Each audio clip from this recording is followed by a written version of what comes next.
Not a struggle financially for Christian McCaffrey.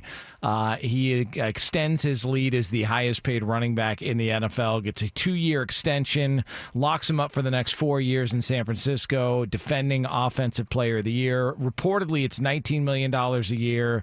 It keeps him the highest paid again at that position. And so, is this good news for running backs, or is this more of a one-off situation, or are the numbers deceiving as a lot of these contract numbers are that get reported publicly? Like, I'm a little confused as to what this does for the market there. Yeah, me personally, I feel like the numbers look a little bit more deceiving in this case. It really just gives him the short-term cash of about $14.2 million in a signing bonus, which he's obviously able to make this year and get that up front. And if you look at where the contract then takes its next little bump, it's going to be in an option bonus. And so, to me, everyone's playing this out to be like some sort of contract extension that goes through 2027 when he turns 31. His cap hit's pretty big for a running back at that point. And maybe that number goes up in the next 4 years. You know, after the next 3 seasons, maybe we see that number go up where, you know, he's got a base salary of about $17 million. That's really high and something that you'd want to be able to reduce to not have as a big part of your salary cap. But the reality is this contract is, in essence, at least in my mind, a 2-year deal. After the next 2 years, they can get out from underneath Christian McCaffrey, or at least renegotiate that number, considering the fact that they've got, you know, voidable years on the back end of it. And even though he's still got 2 years left on the deal, they've got some room to work. So it's a good deal because it rewards him for what he was able to do this past season.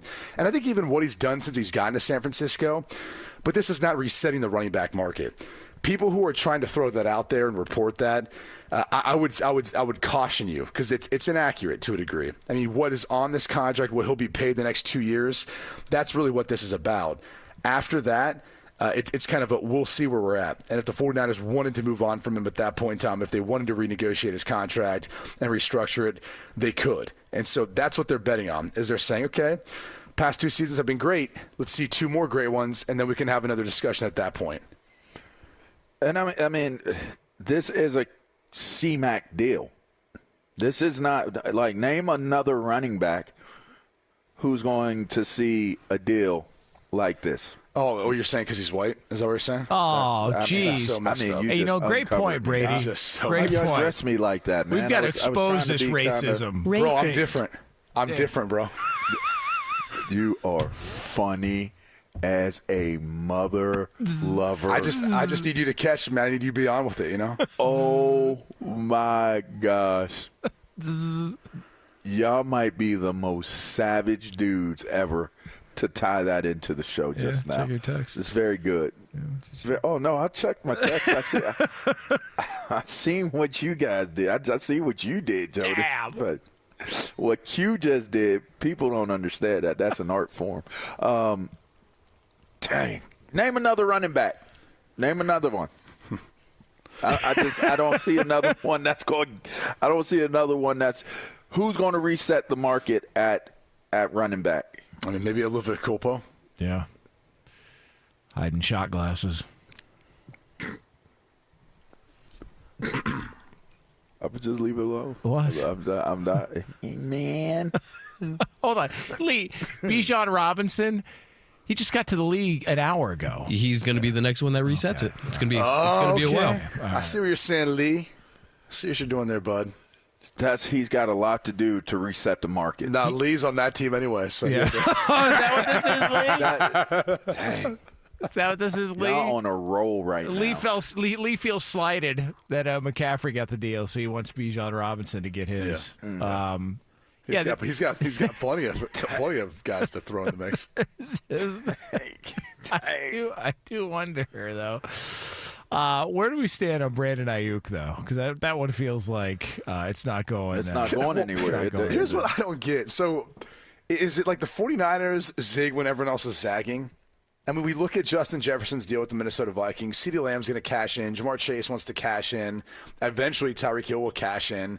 There's all these receivers we're seeing get paid. And they're like, oh, no, we don't want to pay Brandon Ayuk. We want to trade him. And they're like, oh, yeah, by the way, Deebo Samuel's on the trading block, too. I'm like, wait, what? Like, you might lose both those guys? I mean, I understand for roster construction and how they look at the league and how they operate. And, again, you've got Ricky Parasol, who they drafted. They must feel great about. They extend Juwan Jennings or signed him recently to a much more economical deal. But, like, no one's paying running backs like this. I mean, even for McCaffrey's deal, and even though I didn't mean to like poo-poo it, but I'm just saying, he gets about $16 million in cash the next 2 years, and that number drops for 2026, and there's an out for the team, et cetera. But no one's even getting close to that number. And so if you look at it from that standpoint, like they were like, no, we value what he does. We value his pass catching ability, we value his running ability and everything else he's displayed. No one else is doing that. Like I think the interesting thing about the 49ers this offseason they're looking at their roster and who they're going to pay entirely different than everyone else is looking at their roster and who they're deciding to pay. Who would you say are the most important players on their roster? Like Trent. Bosa? Pretty much everyone on the defensive line. Okay. Trent Williams. Yeah. And then Williams. But it's got to be McCaffrey, George Kittle, and then we'll figure it out at wide receiver.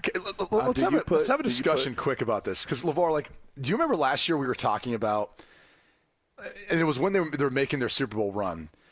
People took it as a slight to Brock Purdy instead of just looking at it and going, no, they have the offensive player of the year. They have maybe the best left tackle in the game. They have one of the best edge rushers in the game. They have all these really talented players, like one of the best tight ends, et cetera.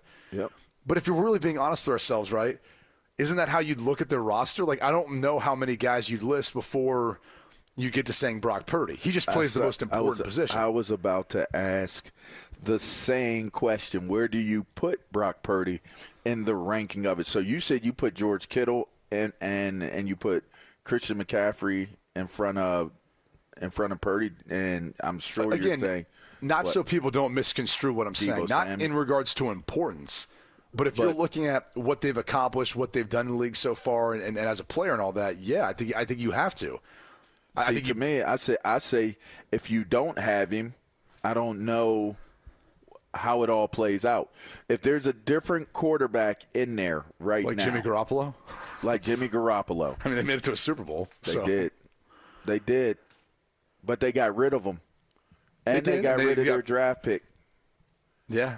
I mean, yeah. I feel like if you felt confident enough to let Garoppolo go, which we didn't see Garoppolo do anything after he left, and you let Trey Lance go, and we didn't see him do anything after he left, then while I would certainly say what they're running schematically plays a major part in the success of that quarterback or any other player in that scheme to add to that, I still think that's who they settled in on, which means that there's a belief in who he is and what he brings to the table, which makes me think that I probably put him number 2 or 3 of most important players. And I'm saying again, we're not just most important, right? Not just as saying in his position. I'm saying him at quarterback. Him being at quarterback. Him. Yeah. Him. Yes. Well, listen. I'm going to give Brock Purdy his props because he's done it multiple seasons. I mean, I might have thought it would have been almost like a fluke the first year, like Mr. Irrelevant can't be, that relevant. And then he came back and, he's legit. That's a legit football player. Also played pretty good in the Super Bowl as well, too. Because when they lost with Garoppolo, the knock was, Garoppolo didn't complete that pass. He threw the interception late. They melted down. The defense got a little bit of a pass after they gave up the big third down to Tyreek Hill and all that. Nobody walked away from that game afterwards, after the Super Bowl in February, and said, yeah, but because of Brock Purdy, they didn't win. There was a couple of plays, and it didn't go their way, but he played well. So, he's still solid. But when you've got best linebacker, maybe best edge rusher, best tackle, there's a lot to like there.